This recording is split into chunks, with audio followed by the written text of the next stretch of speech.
One TV Patrol. Aluran nakarecover na sa paghapak sa shoreline. Nakarecover na ang halos mga residente sa lungsod sa Aluran nga apektado sa pagbaha gumikan sa paghapag sa shoreline niadtong Disyembre sa miaging tuig. Nagkanayon si Mayor Enrique Roa nga sa pagkakaron maihap na lang ang mga pamilya nga gisuportahan sa munisipyo samtang naghulat og dahing salapi aron makatukod og temporaryong balay.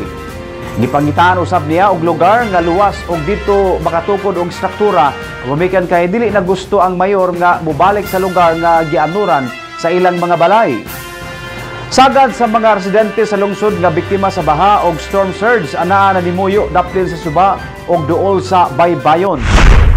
Naka-recover na po, no? Natagaan na to og mga ayuda, no? Ilang balay, napagay wala kabalik sa kuan. Napagay sa evacuation center na ito nabilin. Wala sila yuta nga kuan. Di naman na ito pabalikon sa ilhang gipuyan kay buol kayo sa suba, dagat, no? So, atong gisuportaran karong pagkaon, no? Atong gipangataan pag pundo para makagama sila balay nga. Basta ka nang ikaw lang mapuyan nila. Mayor, kumusta ang ato One TV Patrol.